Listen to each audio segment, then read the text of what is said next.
realize that this topic is somewhat outside the mainstream of many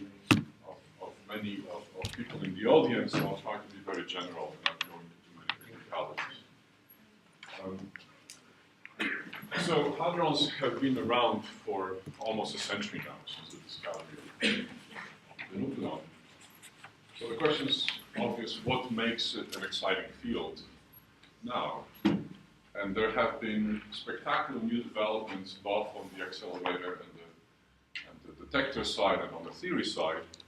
On the accelerator side, we have availability now of using new beam-on-target possibilities that were not available, say, in the 60s, where this was sort of at the forefront of high-energy physics. We have high-intensity photon beams with various degrees of polarizations at JLab. We have plus-minus machines with energies that can be tuned to various resonances at heavy quark thresholds, at CC bar and BB bar, and studying properties of the decay of heavy flavors. We have new proposals and new experiments on the construction that will be using photon antiphoton annihilation at GSI. We have, of course, LHC, which again also is going to LHCb in particular, which is also contributing to the spectroscopy growth. On the detector side, there's a possibility of measuring simultaneously very many different reaction decay channels with unprecedented statistics. And I'll show you in a moment, I'm going to show it here, so the evolution of statistics in a particular channel. So this is a spectrum of 3 pions produced in pion diffraction at rather high energies, anywhere from 20 to 100 GeV. And you see essentially in the 1970s, you have something like 100 events per bin, per 10 MeV bins, which goes up to now an experiment called COMPASS, which runs at CERN, essentially 4 orders of magnitude higher. In the old days, this was called Q1 region and Q2 region, which of course is sort of close to dark energy and dark matter.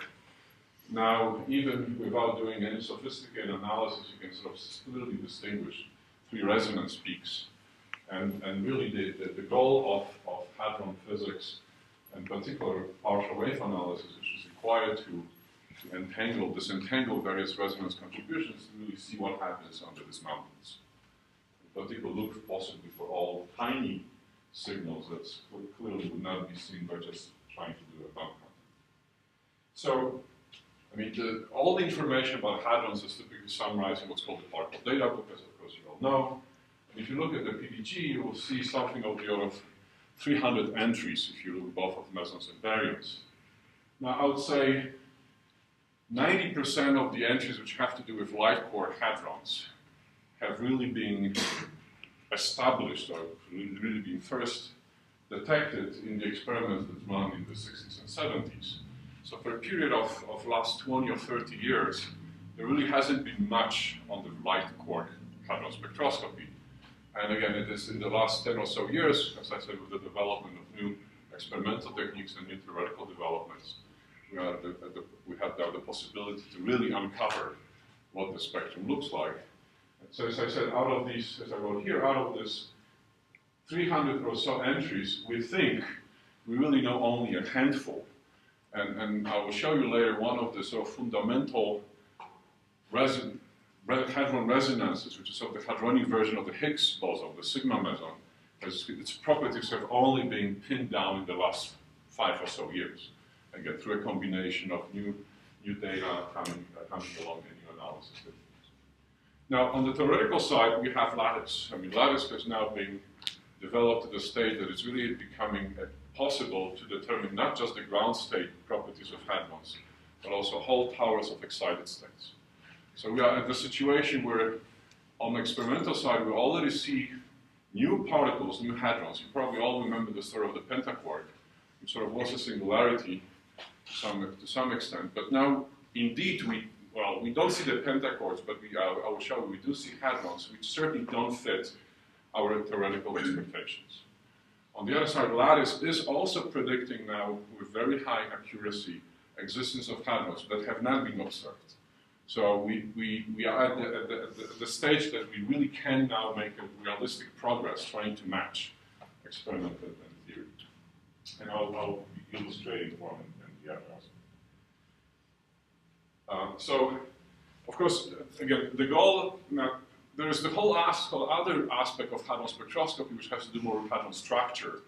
There's a new class of observables that have been proposed and very carefully studied on the theoretical side that essentially generalize the notion of parton distributions to a whole new dimension. So when there are new techniques, theoretical techniques that enable people to understand that it's indeed possible to disentangle various multidimensional distributions of quarks.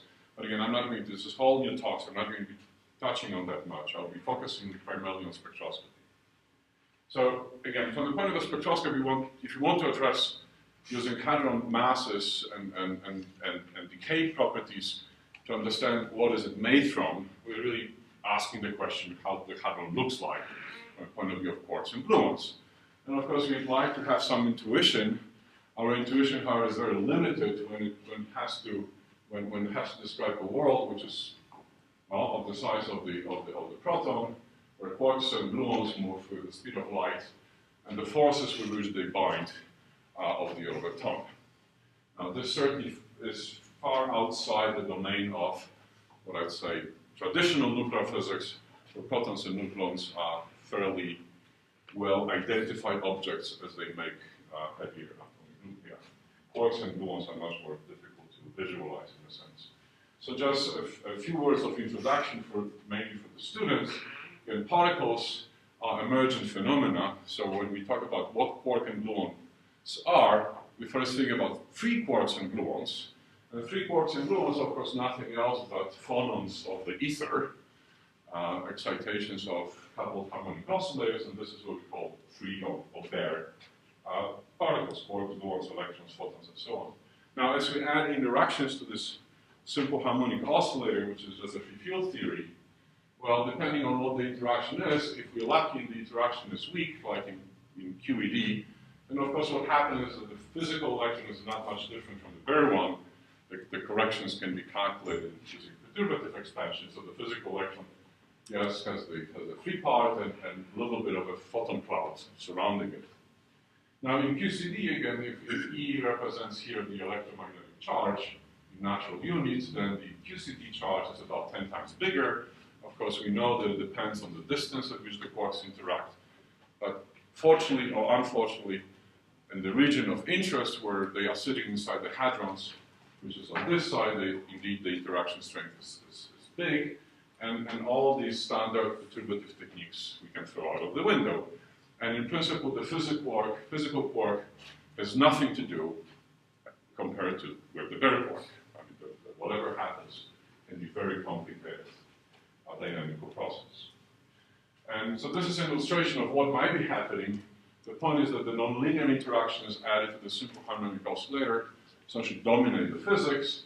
And since this is a nonlinear theory, even at the classical level, we expect there to be topological solutions, solitons, monopoles, instantons, etc., in which now the physical residual quarks and gluons propagate.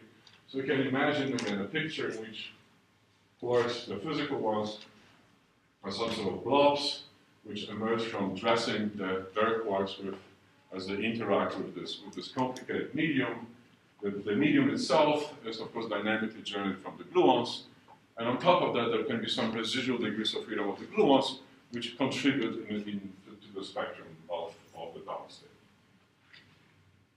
Now, surprisingly, for reasons which are still not understood, the good old-fashioned quark model seems to work.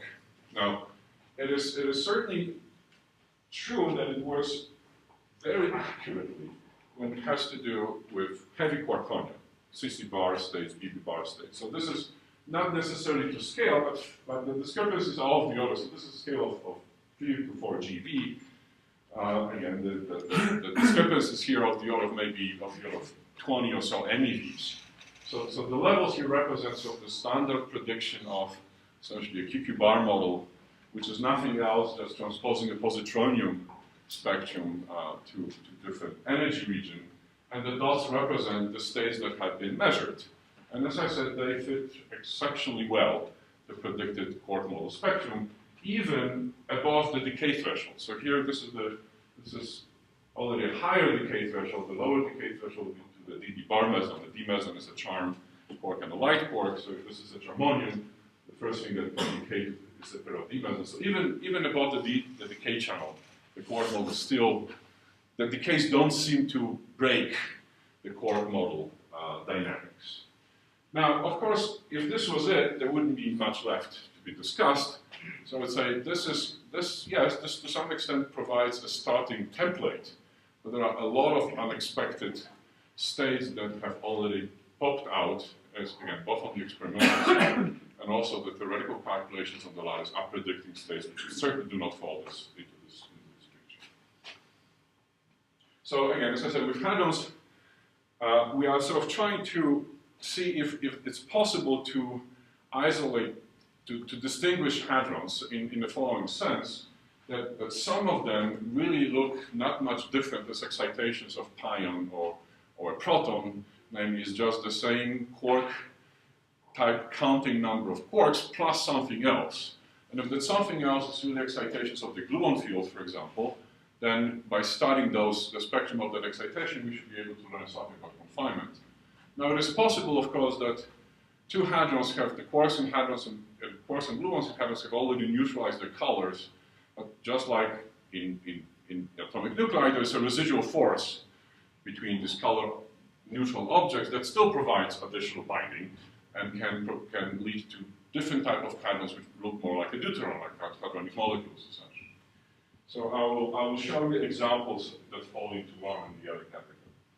So going back to really understanding QCD, the fundamental question that or the fundamental issue that we want to understand is what about confinement? Now, confinement, it's typically phrased as absence of physical quarks in the spectrum, but this is just one part of it. Now, if this was it, one could not actually distinguish confinement from the Higgs mechanism.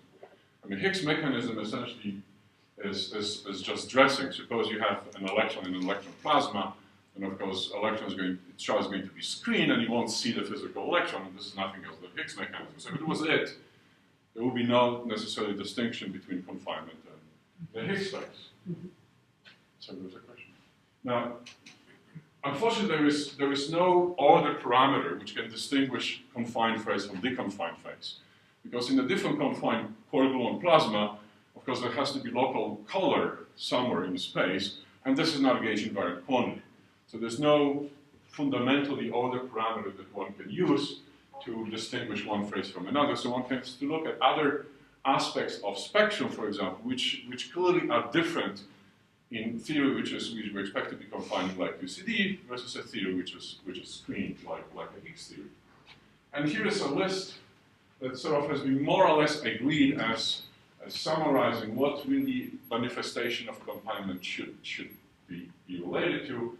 Linear realizing potential. Now, of course, this is a theoretical construct, because linear realizing potential means that the force, we're talking about force between static quarks. We don't have static quarks. So again, it's something that one can simulate on the lattice and see if QCD confined in that sense. Radial trajectories, this is, of course, prehistory, but this is an absolute essential tool in hadronic physics nowadays, is to understand radial trajectories. Again, radial trajectories, linearly rising radial trajectories to infinity would be a manifestation of confinement. And one particular dynamical realization of linearly rising trajectories is, of course, a rigid rudder, relativistically rigid rudder, which produces an infinite number of states. Here is an illustration of that. And indeed, known hadrons do fall fairly well on linearly rising radial trajectories. And again, these two are also related properties, sort of theoretical properties of the QCD force, Casimir and lattice behavior. I'm not going to go into details. And of course, string behavior. If confinement is driven by some sort of a chromoelectric field of gluons, then that field can also get excited and give string type excitations at some point. But it's not. But again, the transition between sort of small strings, as you wish to think about it, and long strings, that's sort of what goes under this acronym of Casimir and analytic scaling and sort of illustrated. If anybody has questions, we can discuss it. Now, what would be the microscopic mechanism for confinement? And this is again an old idea, which goes back to works by Mandelstam, Hopf, and Polyakov, and seems to be very well supported in lattice calculations. And it's an idea that essentially QCD vacuum acts like a dual superconductor. So in a normal superconductor, which is summarized on the left here, and the dual is summarized on the right, in the normal superconductor there is a condensate of electric charge, of electrons, which therefore it's easy to induce permanent electric currents, and if there is a magnetic field in the system, then this magnetic field cannot disappear because it's sort of confined by the electric current of the electron condensate. Now, in the dual superconductor, you change electric to magnetic. So there is hypothetical chromomagnetic condensate in the QCD vacuum, which leads to magnetic currents, which therefore confine electric fluxes. So these electric fluxes would here be attached at the ends, for example, to static quarks. This would be all submerged in a condensate of magnetic monopoles, for example, magnetic vortices, and this would stabilize the electric flux. Now, where would magnetic monopoles in QCD come from? Well, they do exist in QCD because QCD is a nonlinear theory. So even the classical solutions of nonlinear Young-Mills equations have monopole-like solutions. Now, they have, unfortunately, at the classical level, they are quite singular at short distances, but we know how to handle short distances. There will be quantum fluctuations which probably screen the short distance course of the monopoles. So indeed, again, in lattice simulations, it is fairly straightforward to identify monopole-like configurations. And if in the lattice calculation you can identify monopole-like configurations, you can also remove them from Monte Carlo simulations, from calculation of observables, and then you see that the confinement disappears. So that's how it is believed to be a reasonable confinement scenario. Now, before this is being established fairly well, of course, there's still a lot of debate whether what is exactly the nature of monopoles, if it's sort of Dirac-type monopoles, whether this is the monopoles which are responsible, or whether this is the strings that are connected to the monopoles which are responsible. This is still under discussion. But you may remember that the old idea about confinement is that it would be possible to essentially think of confinement by generalizing the interaction between electric charges to the color field, namely, essentially generalize the idea of a one photon exchange to one gluon exchange, possibly dressing the gluon because of interactions with the medium, dressing the way the gluon interacts with external charges. And this has been essentially ruled out by lattice now. So what's shown here is, in order for this mechanism to work, what should happen is that as the gluon propagates at large distances, it should be enhanced. The probability of gluon propagating a large distance should be large, and it provides a large force between the quarks. At the level of a lattice observable, which is this Green's function, this would correspond to this quantity rising here at small distances, in this case small momentum at large distances, as 1 over p squared, and lattice calculation clearly show that this thing is saturated. Essentially, gluons become massive as opposed to be confining. So it is this single or few body type model of confinement is essentially being ruled out by lattice simulations, and this many body picture where you need a condensate of some sort of magnetic charges in the vacuum is what seems to be much more robust. So there's this dual role of gluons. Again, if you think of gluons, there's a way of formulating QCD which is very similar to quantum electrodynamics, namely there is a kinetic term for quarks, there's a kinetic term for gluons in the Hamiltonian, there's an analog of a Coulomb potential between colored charges. This Coulomb potential becomes very complicated because gluons again couples to themselves. But a possible scenario is, again, this non-Hadronian Coulomb potential is through self-interactions with the magnetic medium provides a long-range confining potential between external charges. And then the residual transverse gluons essentially behave like massive particles, which I just showed you through this propagator, and they, in principle, could be similar to what constituent quarks are, or behaves in a similar way to constituent quarks. Okay, so again, there are many possibilities in which quarks and gluons can screen their color charge. Of course, the normal baryons are 3 quarks, mesons are quark and an antiquark. Of course, there's a possibility of constructing pentaquarks, blue balls, which is just pure radiation. In this case, it would be just these transverse massive gluons binding together, and hybrid mesons in particular, which again combine both quarks and gluon degrees of freedom. So let me discuss some of them. Now, as you know, the hybrids, again, the states which have, it is difficult to look at states which have pure gluons because they don't have any charge. So it's difficult to poke them with anything external and excite them. They will be mixing with states which have no other charge but are generated by quarks and antiquarks. So to poke the gluons, so the minimum thing that you want to have is quark and an antiquark and the excited gluon around them. And if you combine quantum numbers of a pair of a quark and an antiquark, you will find that they only produce a certain set of quantum numbers, namely spins, parities, and charge conjugation, just like positronium does. And some of them cannot be generated through adding quantum numbers of this quark and antiquark pair. In particular, this 1 minus plus, as I will show you in a moment, is predicted to be the lightest state in the tower of what I refer to exotic quantum numbers. Again, exotic in the sense that they certainly have to go beyond the quark-antiquark picture of mesons. And I'm talking here just about mesons with baryons. There are no exotic quantum numbers. Any set of quantum numbers that have fermionic degrees of freedom in principle can be constructed from just 3 quarks. So mesons are unique in that sense. That indeed there is a set of quantum numbers that cannot be just described as 3 quarks. Okay, so what do we know about these exotic states, hybrids? So here is again sort of an illustration of, again, let me start with lattice calculation. So the first thing that you may want to do is, again, simulate on the lattice a system which you have 2 infinitely heavy quark and an antiquark, let it propagate, so whatever the gluons want to do around them eventually will come to the ground state. And you do that for at various distances of the quark and antiquark, and in that way one measures the energy of the quark-antiquark system as a function of energy, which is basically just the potential between quark and antiquark. And what you see here is that it's indeed this Coulombic at short distances and it rises linearly, just like expected for time.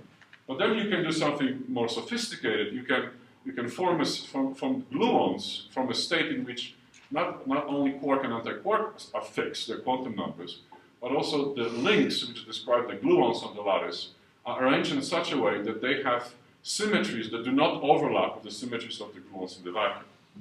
So it's like forming essentially a diatomic molecule with these lines representing gluons, and again, the simulation is carried in such a way that at some point on lattice time, one inserts a state where the staples form a configuration which cannot overlap with ground state, with sort of essentially, for example, adding 1 unit of orbital angular momentum to the system.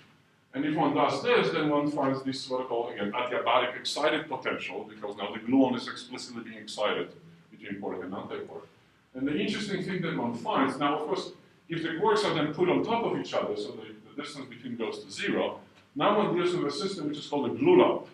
So it's an octet color source, static color source, and the gluons just lump around. And essentially it's like a hydrogen atom, except that the electron is replaced by the gluon. And what you find in this particular case, now, so in this limit one restores rotational symmetry. The system at finite R has only axial symmetry. So at the symmetry limit, the spin parity and charge conjugates are good quantum numbers, and they really determine the spin parity of the all gluon field around this static color octet source. And it has 1 plus minus quantum numbers. And this is quite unexpected, because if you again think of these gluons as quasi-particles, just like quarks, they should behave essentially like vector particles. So you have 1 minus quantum numbers and not 1 plus minus quantum. This is a very robust identification of this number. There's no question that in this state has a positive parity, not negative parity. So there's some kind of parity inversion, dynamical parity inversion, which makes gluons in a p-wave orbital around the static source being lighter than the gluons in the s-wave orbital. Now, so this was static quarks, and as I said, now lattice can really do a realistic simulation of spectra. So this is a result from the JLab lattice collaboration. Joe, who was featured on yesterday's beautiful presentation, he was talking about hybrids. What you see here on the left is sort of, again, so the lines represent, the short lines represent the lattice measurements, and again, they fill in perfectly well in the core model template. So here is the pion, a QQ bar with no orbital angular momentum between them, and spins coupled to spin 0. Here is the rho meson where the spins are aligned, and here is the P wave states between quark and an antiquark, again coupled to either spin 0 or spin 1 quarks. So there are 4 states and radial excitations and so on. So as I said, this indeed reproduces the quark model spectrum very well. Now, you notice here that, of course, that this is done at the quark mass, which is still fairly heavy, corresponds to the pion mass, which is about 700 MeV. But every time they change the pion mass, starting from charmonium through strange Jornia to light quarks, which, as I said, are still heavy, and they are trying to do lighter and lighter and lighter, this template remains.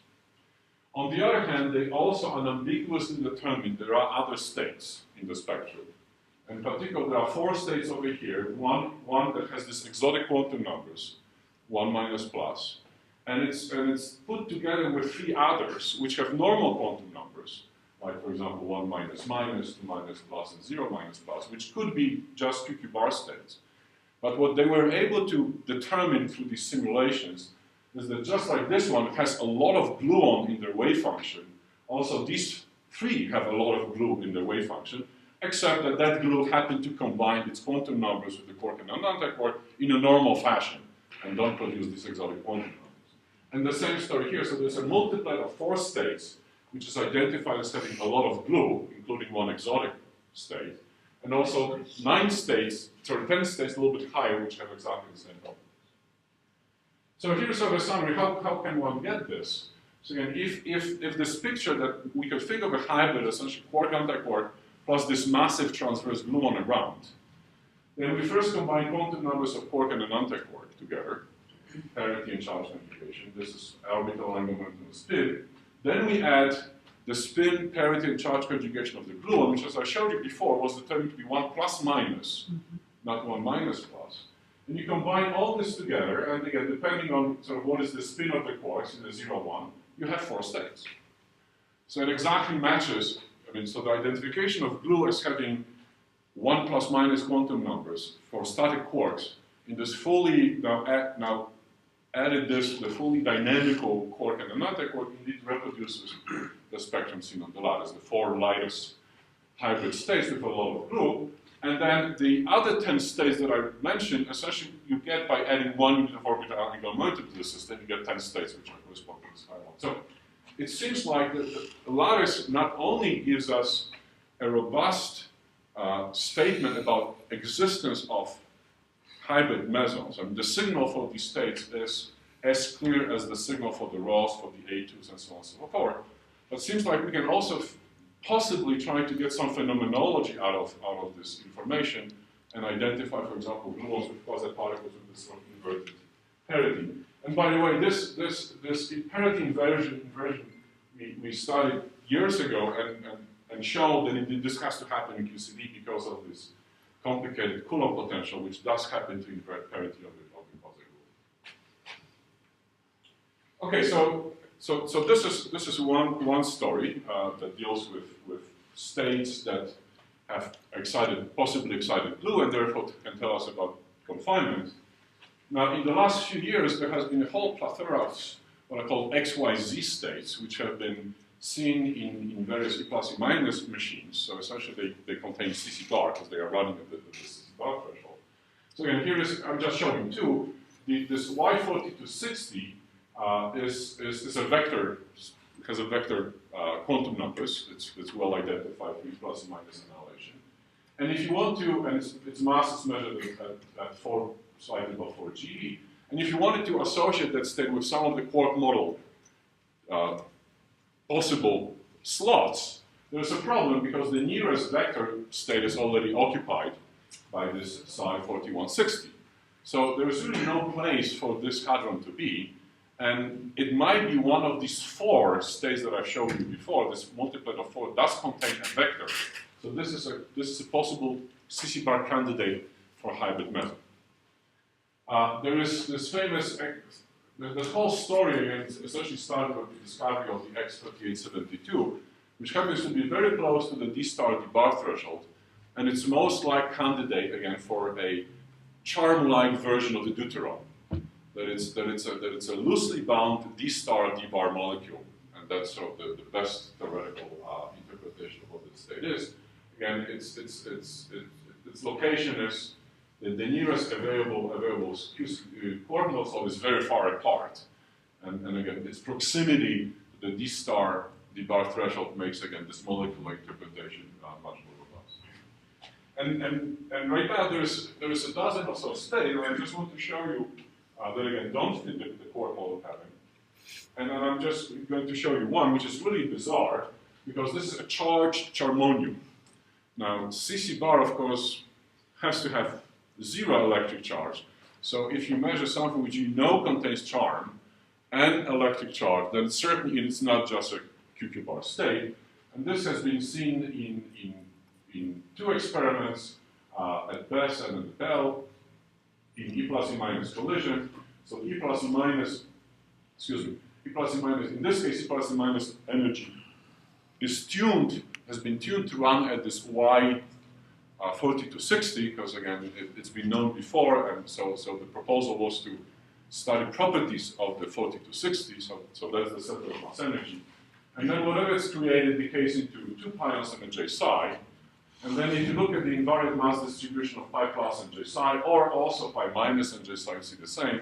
What I'm plotting here is pi plus J psi. You see this peak in both experiments.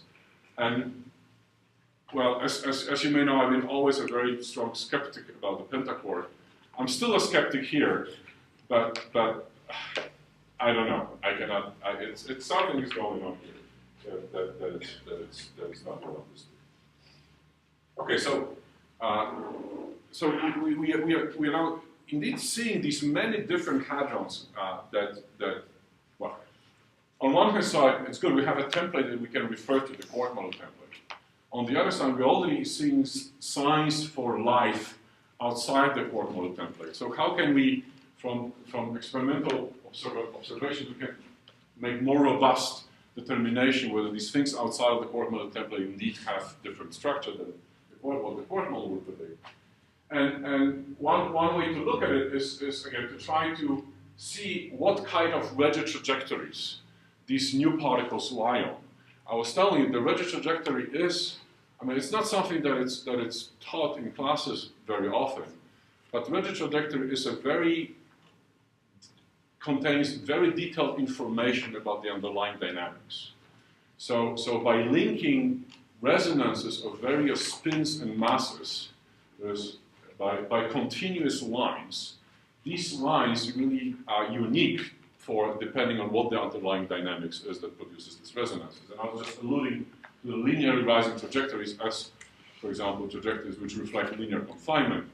And then depending what the trajectory is curved, what's the imaginary part of the trajectory, one can make further distinction between different dynamical mechanisms that produce hadrons. So for example, most hadrons, most resonances, you indeed see lie on perfectly linear trajectories, which again sort of support this quark model linear confinement mechanism. But many of them not, including the sigma meson, which of course I'm sure everybody knows. It was originally proposed as a mediator of the medium range attraction in the NN potential. And then of course you want to interpret this in terms of some more fundamental degrees of freedom. So the most likely possibility was just a correlated 2-pion system. And it's been difficult to identify sigma meson experimentally as a resonance.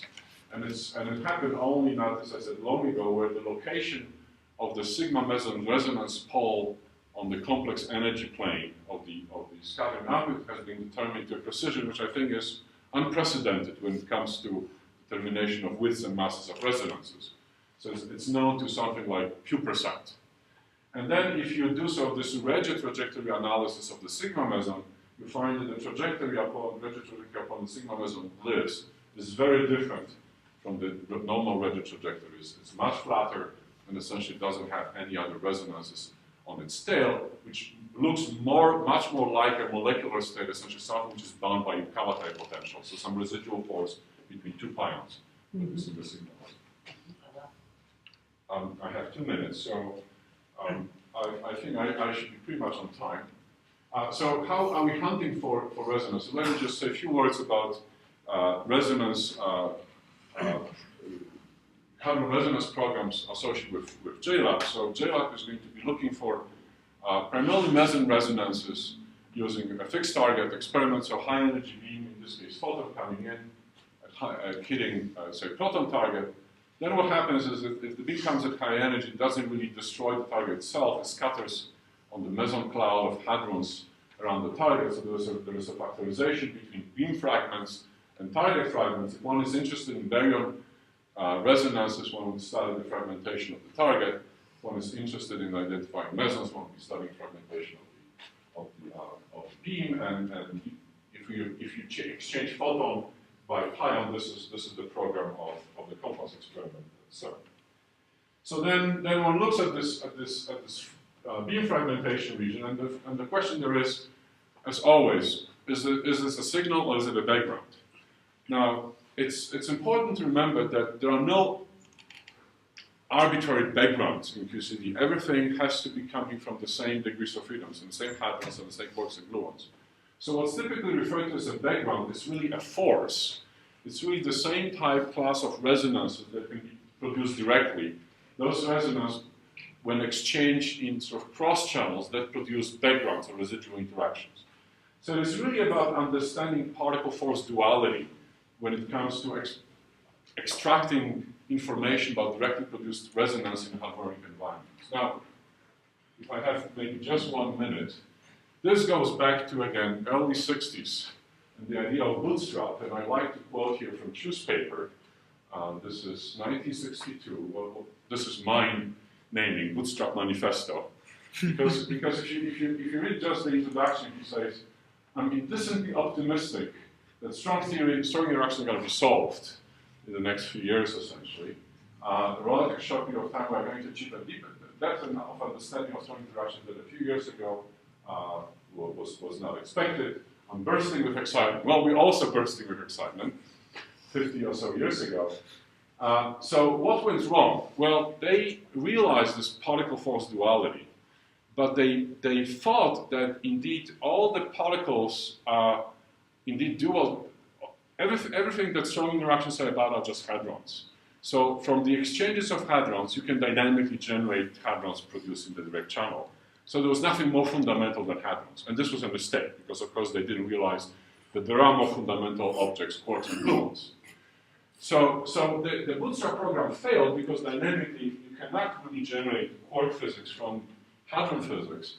But on the other hand, it provided us all the necessary tools for disentangling forces or backgrounds from directly produced resonances, which is, as I said, needed to extract the resonance signals from the experiment.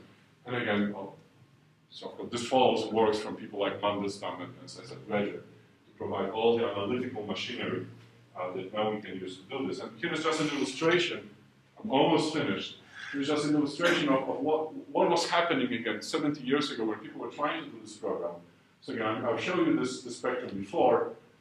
There is this there's an A1 resonance here, which is shown sort of to this shoulder, and this is how extraction of the A1 looked like in this here. And you see, this doesn't really look like a resonance. So it was unclear whether this is again a background effect and a force effect, a directly produced resonance effect. This is with high statistics how the signal looks like. It's a perfectly well-produced resonance. So again, these things are not additive. It's either background, which reproduce which should be responsible for these high tails, or other resonances. And again, it's the matching of the two which constrains the resonance extraction. So I'll skip this, just put the last slide here. So you may heard that JLab is taking a new initiative to try to synergize all the effort necessary to really push the hadronic physics to the precision which is now required, given the huge amount of and the very high precision data that we'll have available from JLab and also other experiments, and so synergize all the activities in the US and outside the world to make sure that we understand QCD and hopefully, well, I'm not going to give you the timeline, a few years.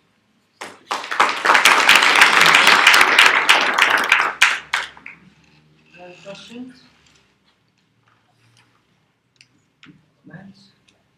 You mentioned the discussion of this 3872. There's also the equivalent or similar ones at 10 GB, no? Correct. With the bottom port. Correct. There is. V8 I mentioned there was a lot of rumor about that last year. Yes, there is one or two that are, well, the reason why I specifically highlighted the X and the Y and the Z is because out of the about dozen or so of these X, Y, Zs, these three are really the only ones that have been confirmed, that have been seen by more than one experiment.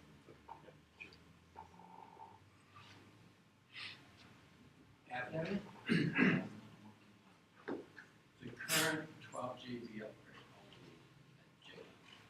is going to be put for these resonances. Yes. Is that restricted to meson resonances, or can that go on up higher? You mean whether they can look at baryons? Yes. Um, And what is the limitation? Is it because the 12 GB cap on the energy, or what? I believe it's the detectors. And the detectors are optimized to essentially study the forward fragmentation. So at the time, by the time the 12 GB program was proposed, this was the main focus. So that's how the GluX detector, and also the additions to the class detector, the program of the class detector focuses more on the spectroscopy, on the structure side that I have not discussed, GPDs, TMDs, parton distributions. Then there's also a spectroscopy program, but again, because of how the class 12 detector has already been designed, the spectroscopy program is the new detector components that are added to the class 12 detector again focus more on the forward direction.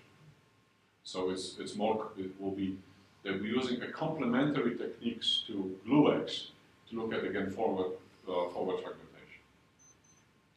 And if I may, again, the main reason for focusing on the forward region, mainly mesons, is because with mesons you do have this unambiguous possibility of exotic quantum numbers, which with baryons, of course, it will be more complicated to unambiguous than that. But to get to the baryons, you have to Instrument. and go up in energy, maybe. Okay, did I ask questions?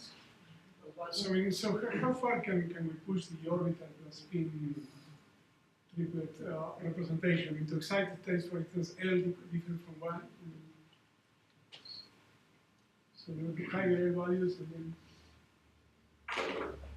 This, again, if you refer to lattice, Yes. I'm guessing that's what you do. You see here essentially lattice is at the moment capable of identifying states which cover essentially up to D-wave excitations. Okay. Now the reason why there is a limitation is again because cubic symmetry is quite different than the spherical symmetry. Mm-hmm. So identifying unambiguous states which have high orbital angular momenta becomes more difficult if you go to higher states. Okay. Thank you. Okay, thank you. Thanks again.